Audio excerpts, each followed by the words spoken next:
Kia ora and welcome to Sam's Take, a series about entertainment news and reviews with me, Sam Rillstone. Today, we're going to infinity and beyond with Pixar's latest, Lightyear.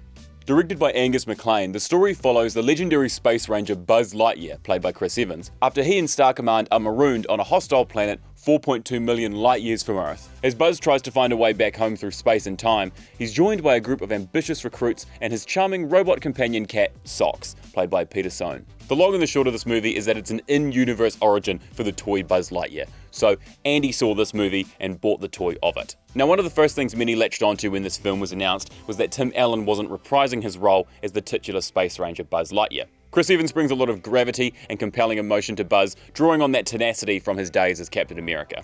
However, there's been a debate whether Allen should have come back for continuity purposes, etc. That's neither here nor there. What gets me is, in a statement, producer Galen Sussman said the reason Buzz was recast was because, quote, it would cause more confusion for audiences instead of helping them understand the movie we're trying to tell. I'm sorry, but executives need to give audiences more credit. Just because you change the voice of a character doesn't instantly mean audiences aren't going to understand your movie. The voice is irrelevant in that. What's important is a coherent script and journey for your character. Yes, Tim Allen's voice is iconic as Buzz, but him not being in this doesn't derail any kind of comprehension of the story. And also, the in-universe origin for Woody, Woody's Roundup from Toy Story 2, uses the same voice as the toy, so there's just no leg to stand on for the argument. But also, did this movie need to be made? In my opinion, no. Not really. It's just kind of capitalizing on a beloved IP. There's nothing about it that adds to Buzz's story, and in all honesty, just wasn't that great to me.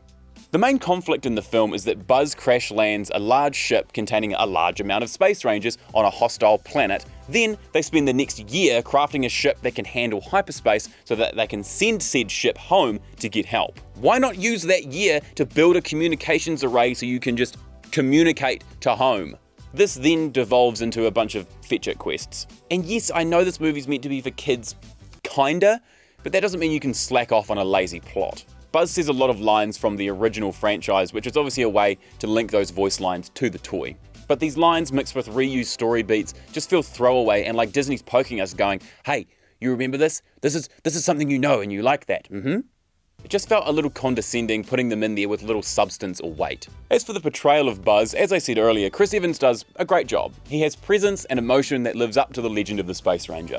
The character's place in the story has compelling elements.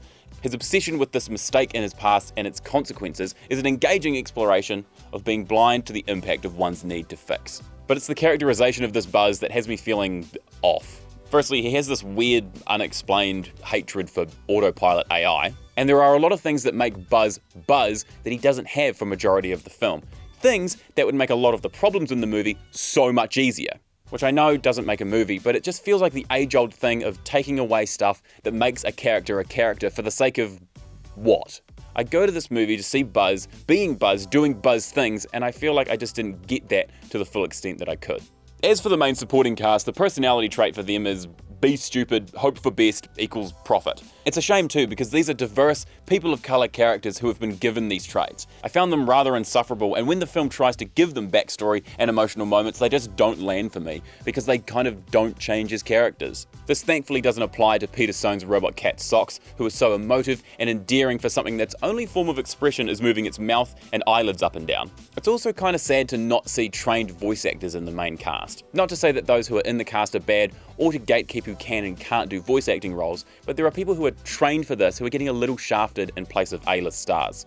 This is a trend that's become a bit more mainstream after Robin Williams in Aladdin, which, don't get me wrong, is an iconic and favourite performance of mine, but it somewhat kicked off a trend of getting movie stars to do voice acting roles which eat up opportunities for those specialised for it. Maybe I'm looking at this from too much of a lens of fondness and protectiveness, but this movie just wasn't as compelling as I wanted it to be and feels like a massive cash grab. There's also a massive plot hole at the end regarding a robot that shouldn't be functioning, but anyway. It makes me a bit sad because this franchise holds a very dear space in my heart.